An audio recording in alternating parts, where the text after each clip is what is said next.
All right, welcome back everyone. Last video we covered baking and texture project setup. This is going to be a really short little bonus video, and this is going to be editing your mesh maps because it's very rarely that you get a perfect bake 100% of the time.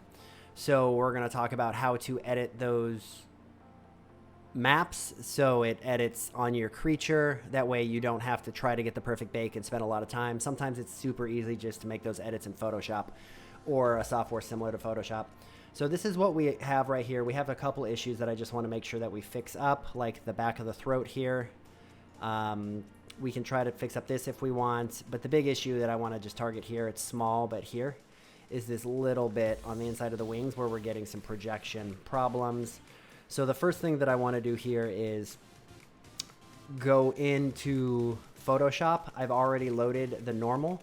It's really hard to tell what is what. So what we need to do is we need to come into here, into Maya with our low poly. We're going to come up here to UV editor. It'll pop up. You'll see our UVs, and this is going to help us navigate how we want. So we go to image, and you're going to go to UV snapshot. All right, browse, and then you're going to, let's see, bake textures here, and we're going to call this UV, and we're going to go to save. We want it to be a, let's see, do we have PNG? PNG, perfect. And then we're going to choose the size. Since I'm working in 496, I'm going to put it at 496. If you happen to bake at 2048 or 1024, just make sure that it aligns. I want the edge color to be black. You can also have it be white. So I'm going to go ahead and hit apply. We're going to apply and close. Yes, we're going to overwrite it. Perfect. Basically what that has done is it has created a UV here. So I can just drag this over. It'll come on top. And you can see now the UVs are nice and good. They're nice and even right here. So we can see where we're working at. So my concern is, we come back here. One of my concerns is this part of the mesh right here. So what I want to do is I want to go into Maya. Oh, let's go back here. Let's put this over here. Let's go ahead up here and turn this on so we can see. So the issues are going to be right here. So here and here. So let me turn that off. And now we can see this is where our UV is here and our UV is here. So with that, I now know roughly where I need to edit in Photoshop. So I can hit Photoshop. We know that we are here and here. So let me double check one more time. Here and there. Okay, perfect. So we're here. There we go. We can see there's a little issue right there, okay? And that's something we want to edit out. So I'm going to go ahead and create a new layer. I'm going to drag it under the UV, which I will go ahead and just lock. Here, I will come over here to the right-click it and healing brush tool. Okay. I want to make sure that I'm not sampling all layers, but current and below. Replace is not what I want right now. It'll be normal. Okay. And you can see it's a small little thing. If I hit the squared parentheses, it'll grow. Oh, nope. Let's get bigger. There we go. If you hold Alt, it'll change the icon, which will be a selection. So it'll select that, and I'll be able to just paste it over. So there we go. Fix that little issue. Let's go out and come up in here and see what we have. And you can see we got some mess here too. So I'm going to go ahead and sample here. You don't have to worry about the UV black because I put current and below, and this layer is actually above it. So now I can just edit this out.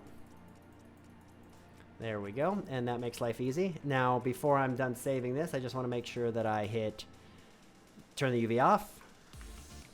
And, okay, just save it. It'll save it out for me. And then when I go back to Marmoset, you can see that it edited that piece. Now I have to do it on the other side. But you can see Marmoset's nice because it automatically loads. Now, if I also need to do the same thing in the ambient occlusion map as well. But let's go into the back into the Maya to check where the other side is. Check here and here. Oh, no. Here and here. And we can see it's there and there. Perfect. So let's go ahead and bring Photoshop back up. Let's turn our UV layer back on. Let's come back over here. We can see there's the edit that we need to make. Just going to select it. and fill it in. Same thing up here. Let's go ahead and select a nice neutral area. There we go. And then I can just control save. Good. And the last thing I want to do is I want to find that inner mouth area. There we go. Where are you? There we go. All right. So there it is. So let's go back here and see what that looks like. Turn this on. Let's go back real quick and just find it one more time right next to this. So here, this is where we're at. You can see it's all jumbly. It's because the high poly does not have it. Oh, you can see there's some issues right there too. So while we're here, let's go ahead and fix this up. And let's find a nice big area right here. Let's get bigger. And let's go ahead and just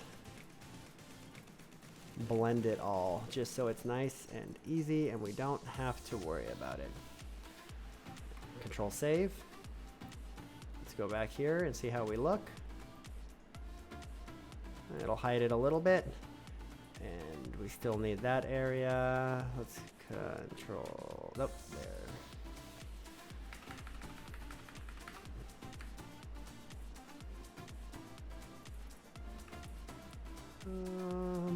That looks good. Let's control save again. Let's go here.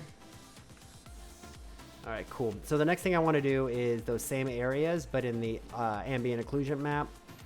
So let's go ahead and double click that. Ambient occlusion will open.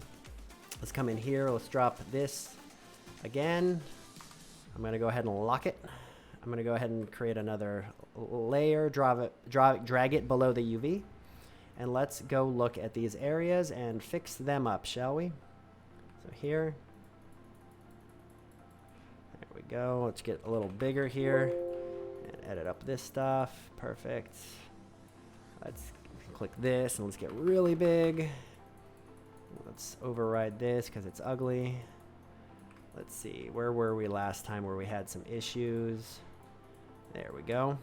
If you remember, I'm just going off of memory here. If you need to go back, feel free to go back and edit those portions out. There we go. You can see there's a little bit there. All right, and there's the other bit. And if it's not working, like you can see it's not getting dark, it's kind of just spreading around, go ahead and hit replace, click. It's a little bit blocky and nasty, but then you can go back to normal and then it'll blend it together a little bit better. Okay. Let's turn this off. Let's save. Let's hit OK. Let's come back here. Now those dots are gone. It's neutral in there.